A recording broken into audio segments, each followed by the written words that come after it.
Yeah, absolutely. Hi, everyone. My name is Chase Harden. I am a lead facilitator here at Sidebar. I facilitate many of our groups and have the opportunity to sit in rooms with these brilliant people every single day, working through challenges and helping them unlock extraordinary success. As I mentioned, Micah's in one of my groups, Naomi's in one of my groups, and it's been an incredible experience to sit with these people for the last year and see them unlock incredible things in their careers and their lives. So today we are going to give you a little taste of actually what happens in a sidebar session. And while we have really robust programming that spans everything from, some leadership development tools to, interesting inflection and feedback sessions from members in your group, as well as Naomi was speaking to kind of the ramp up as you get to know your personal board of directors as well. Our bread and butter is really problem solving. And we use a very specific process to overcome challenges within these small groups. And so I like to share that this process is sort of based on a quote from Einstein, who said, "If I had an hour to solve a problem, I'd spend 55 minutes asking questions and 5 minutes thinking of solutions." You really get to flex your coaching muscles as you work through challenges as a group. I'm going to share my screen here and show you the sidebar process. And this is what we're going to do in real time here today. So the first step is to share. And we like to say, bottom line, in 90 seconds or less, what's happening, why is it important, and how can the group support you? So are you looking for advice, resources and ideas, coaching, whatever that may be? It's really great to name the type of support that you're looking for. Then another member of the group will restate the challenge. This is helpful in ensuring that everybody's aligned in the problem that we're trying to tackle. We'll then spend the bulk of the time coaching. So asking what and how questions to really deepen our understanding. And that can also lead to some unlocks for the person sitting in the hot seat, if you will. We'll then dig into some advice. So suggestions, ideas, advice. Here's what I think you should do based on what we've learned about your particular challenge. And then, as Jessica mentioned, the commitment and the accountability is a really key component of this. So at the end, we'll ask the member in the hot seat, okay, what feedback resonated with you most? And what actions are you going to take based on this conversation? And at the top of our session 2 weeks from now, we're going to check in with you and say, hey, what's progress there? What have you learned? What do you need to do differently? What additional advice or ideas do you need in order for you to make continued progress on this particular blocker? So that is our process. We are going to put this into practice here. And I believe we have, can you remind me who is in the hot Jonathan. seat today? That's right, Hi, Jonathan. There you are. Wonderful. So Jonathan's going to be bringing a challenge to the table. And so, as I mentioned, Jonathan, we're going to have you bottom line 60 seconds or less. What's happening? Why is it important? And how the group can support.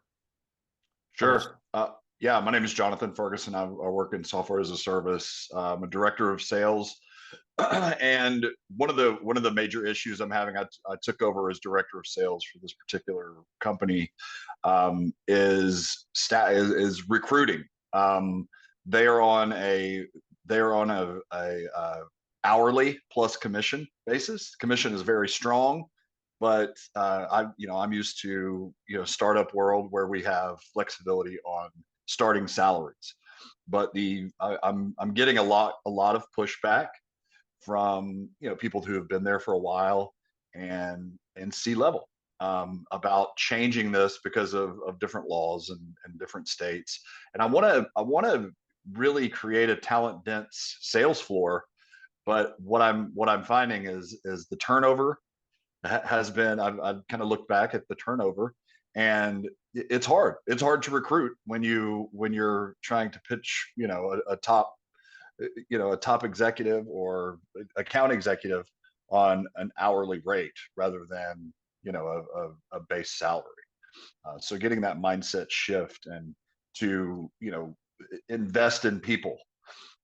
So that's a challenge for me. Awesome. I see some heads nodding, which means there's probably some relevant experience in the room. Who on our panel here would like to restate Jonathan's challenge? Just to summarize what we heard. All right, Jared, take it away. We can't hear you. You're muted. Let me unmute you. Or you can mute. Oops. Sorry, I just accidentally muted Oh, you. There we go. the Okay. second time wasn't my fault, I promise. It's the founder of Rev Genius community of GDM professionals. I hear this all the time. To restate the problem, it sounds like you're having a difficult time recruiting, and that's because senior leadership has put pretty strict guardrails on the compensation that you could offer and the flexibility thereof, specifically requiring you to only be able to offer hourly compensation. Sure, there's a commission, but hourly compensation when the norm in the space and the norm with what you're used to is a typical salary with flexibility thereof. So, because of this, it's causing attrition quite a bit. People aren't staying in. The combination of the attrition, and I'm reading into this a touch, plus the not market structured salary is making it difficult to recruit for you. Is that correct? Does that sound like the challenge? For sure. Nailed it. Awesome. Let's dive into some questions, and we're going to do a bit of speed round here for the sake of time. Who's got some questions for Jonathan?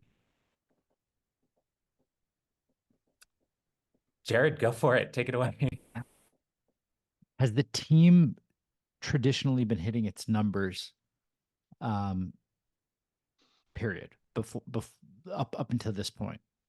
So, the team, 20% of the team account for 80% of the sales.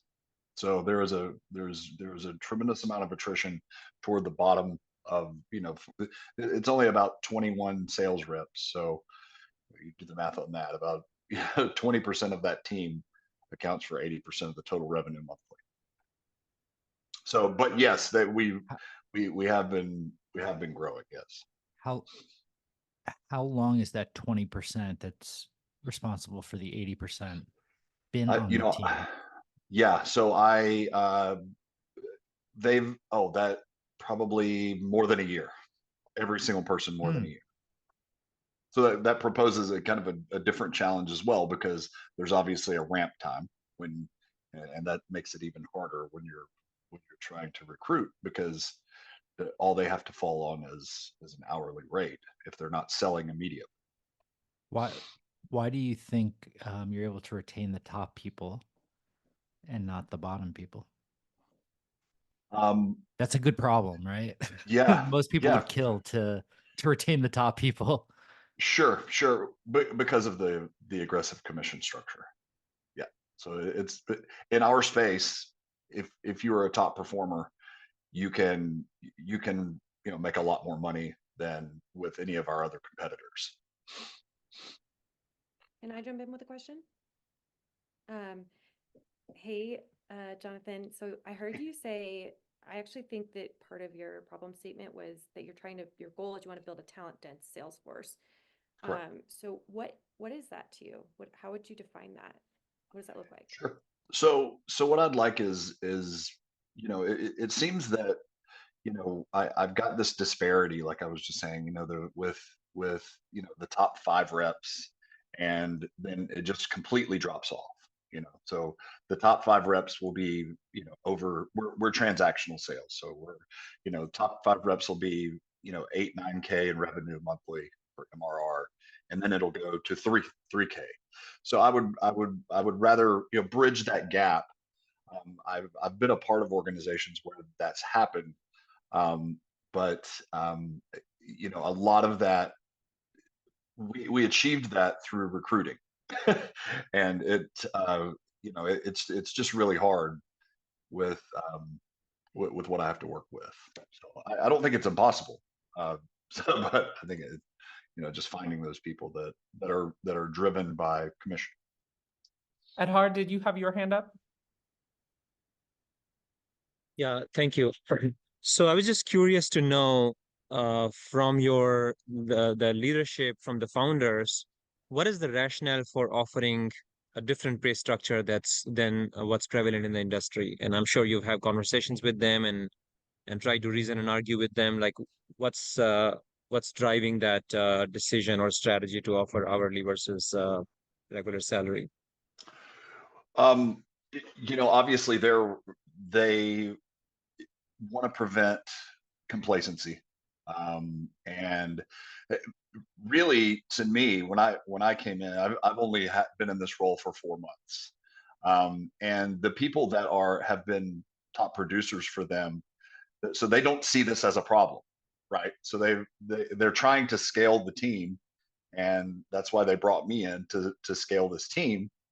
And I think for me, it's just, maybe it's my lack of experience. That's possible. That's likely what part of this is. Like, how do I find, hungry salespeople that just don't care about, a base salary? But their point is always, the salespeople are out there that, and they point to these Grant Cardone minded people, which I am not.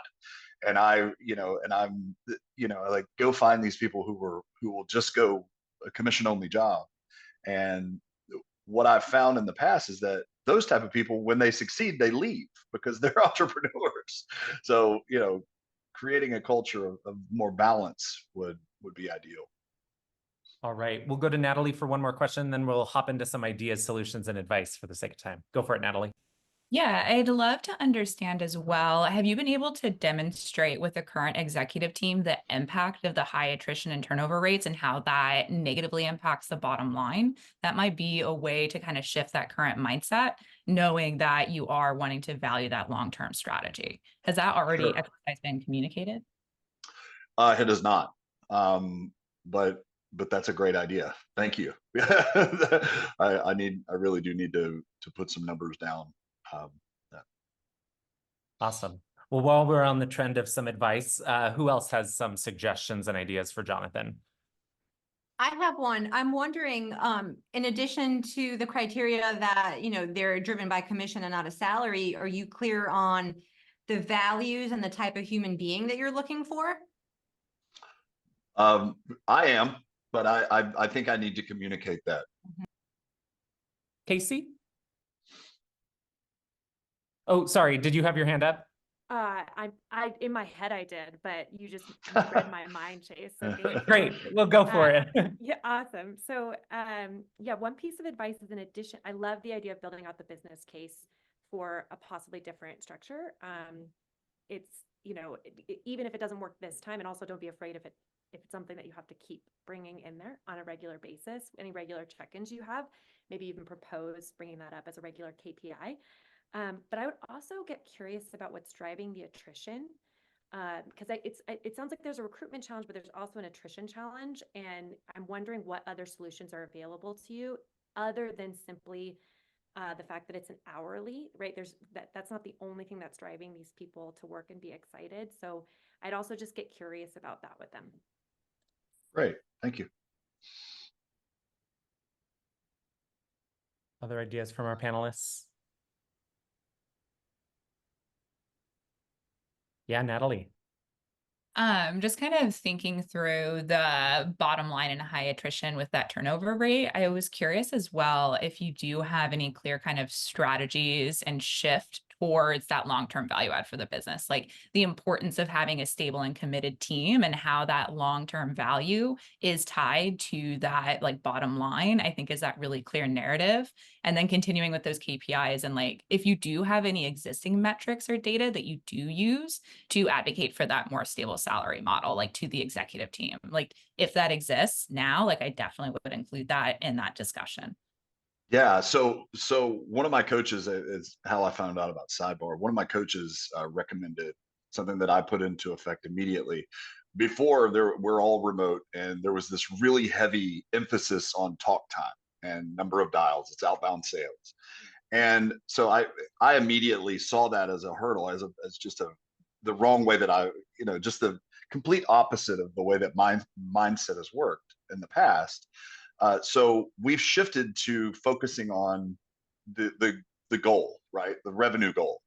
And wouldn't you know it, the things that we've been really micromanaging that before I came on that were just extremely micromanaged in the past. These metrics matter, but there are metrics that matter more, right? And it just kind of you feel, if I felt like I had a lot more buy-in because I did, because we're focusing on things that excite these guys more, spiffing on things that excite these guys more, and so kind of shifting that has created.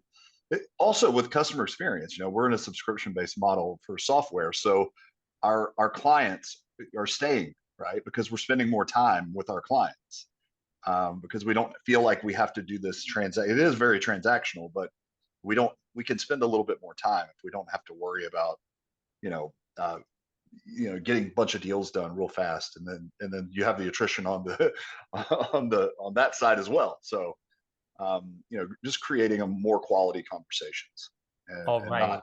not Sorry, I didn't mean to interrupt there, Jonathan, but for the sake of time, we're going to need to wrap up our problem-solving session here. If anybody else has advice or ideas for Jonathan, go ahead and drop them in the chat. He can review those and have some takeaways. Jonathan, can I ask you just really quickly, bottom line, like what's one or two takeaways that you want to do based on this conversation? Oh, absolutely. So, come away with a plan. I really like Natalie's input. I knew that I needed one, so I I know that I need to put some numbers to this and actually develop a plan to say, hey, we're going to move maybe a fraction of the team to salary and see if it's more. And my gut says it's going to be more efficient. So to put some numbers behind that before I take it to them and say, well, I think this is going to work. So I really appreciate that, and just kind of looking at it from the our client standpoint as well. So I think that if that's important to our CEO, then that it should be. So bringing that to the forefront as well. Beautiful. Thank you so much to our beautiful panelists here to help Jonathan out with this challenge. I hope this gives you a beautiful taste of kind of how we work through challenges here at Sidebar. And thank you again for participating. We're now